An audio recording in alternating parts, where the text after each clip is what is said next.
Hey guys, in today's video we're going to talk about how the right leg or trail leg works in the downswing, key checkpoints to look for, what good players do, and what you can do to help take your golf swing and golf game to the next level. In today's video we're going to be with Steve Saracki. Steve's a great golf coach out of Woodcrest Country Club in Cherry Hill, New Jersey. He's always ranked as one of the best young coaches in America, one of the best coaches in the state of New Jersey, and he also coaches with us at KogornoGolf.com. That's where you can send in your swings, work with Steve and I and our other coaches, and we can build you a personal practice plan.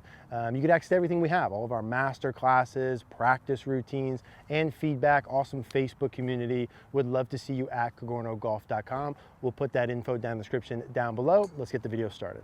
All right, Steve, let's talk about how the right leg works, the main three movements that it has. What are some of the common or the biggest common fault we see? Yep. And at the end, we'll include kind of the main drill to start with to work on. So how the right leg works in the downswing. Yeah, so obviously we've talked about before on the backswing, it would extend, just to define the movement. Yeah. So on the backswing, the right leg would extend. Then as we come down, it flexes, and then it would extend again and then start turning the knee, and the femur bone would start turning through the ball. And what we'll see sometimes is, let's assume they have a pretty good backswing, they're extending. Then sometimes as they flex down, they might flex and keep their knee flexed too long, so it would start going towards the golf ball. And then as they flex and are staying down from down the line, there'll be like a big gap in between their knees. That's a common one, and the foot might come up too soon. Yeah, and I think of those three, the knee reflexing or bending, the knee and leg turning, yep, and then the re-extending. Most people get the leg to reflex. Yeah. They bend it. I think they miss the turning component, and then they miss the re-extension. The extending component, there's no doubt about that. They miss those two. So that's, if you're watching yourself from down the line, if you can do the look with the space between the legs, the knee reflexing too much forward too long. They might flex their knee, and as they're flexing their knee, they might have their hips going backwards, which could make the bottom of the swing behind the ball. Yep. Could also make the club come across. So they might be doing the flexing part right, and it might flex for too long a period of time where the hips would move back. Bingo. We see that, and then as they would come through, the right one would be flexed, the left might be too straight, and there's this big gap or space between my legs, into my follow through. And if we look at what we want to have happen, like if you take your setup one more time, Steve. Yeah. When you look at a good golfer and you look at their setup, obviously it's bent some amount at setup. Kneecaps are, over the balls of the feet, let's say. As Steve makes his backswing, he's going to straighten that trail leg, so the kneecap's going to move back. Now, as he starts his downswing and he reflexes, that kneecap is going to get relatively close to where it started. Yeah, it would get right. So yeah, that's a great. You could put this on a video system on your phone, or just if you had a stick in the ground. So the right leg would straighten. Then it would reflex by the time the left arm's parallel to the ground, and then as it straightens, it should never go past that line. So the knee would extend and turn on a tight trajectory coming through the ball, and then from down the line, there should be like no space visible between my knees, or if there is some space, it should be very little. And I think that sort of wall we could build here, which we'll talk about the drill at the end, of how we can do, is such a good little visual. Now, let's say, Steve, someone does the flexing part, they do it too long, they don't do the turning part. Yep. Just some simple cues: kneecap, quad, thigh turning. Yeah, I think the knee is the easiest one. You would feel like the leg would be extending, and you would get the knee to turn towards the target. Yeah. And then as you're doing that, the distance between the knees gets tighter. Yeah. So if someone's coming down here, they might feel the knee turning towards the target. They might feel the legs getting close, might be a byproduct of it. And then let's talk the extension part into the follow through. Right, so let's say they do a couple of the turning pieces, and then they need more of the re-extension length. I think what would happen is they would really feel like they're getting taller, so their leg would be straightening. They might feel like a tightness in their hamstring that would help raise their belt, like we've talked about in the past.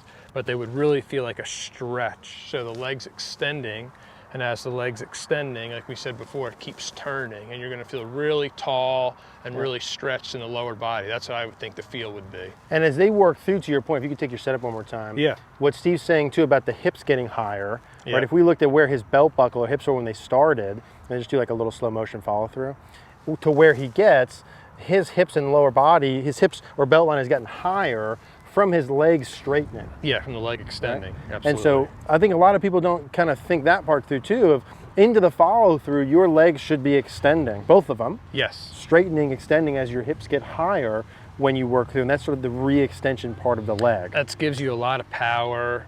It'll help you hit the ball higher and farther. Like Lexi Thompson's a great example, probably the longest player on the tour. Yeah. And when she's hitting, she's literally like airborne. Her ankles are uncocked, the legs are extending. She's really extending and flexing and then extending again, using the ground to get more power. And continue to turn as they're doing that on the way through. Correct.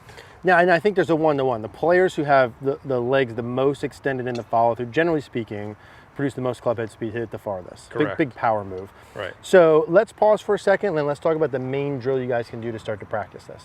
All right, Steve, so the drill portion here, what we have set up, and obviously we're on mats, guys, so we've got a bucket in the ground. I just put a stick through the bucket, and there's various ways to set this up. The point of this is we've got a stick here over Steve's toe line, right? Where it's, let's say, what, an inch or two in front of your knee here? Correct, right near my right knee, yep. And so when you guys set this up, something knee height or just below knee height for your shin, and honestly, even if it's to the point where it's over your toe line, you have a little more space, if you have an issue with this, even your brain knowing it's there is gonna provide a huge difference. Absolutely. So even if it's over your toe line, about even with your knee height, maybe slightly maybe slightly lower than that. Yep. And then the objective of this is to essentially not hit the wall. Correct. And then we can talk through some little turning feels and stuff, but the point being, set the wall up, and then if Steve just does a little little chip shot. Right now I'm gonna punch the ball. I'm gonna feel like my legs extending and my knees turning, and you see how close together like my legs are from down the line. I'll never flex and hit this little stick.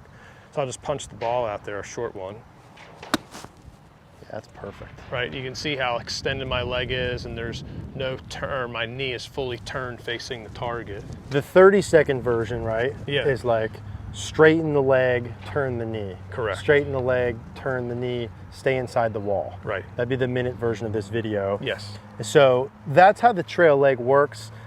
I've used this drill for a long time with a lot of people, and it continues to work really, really, really, really well. Same, yep.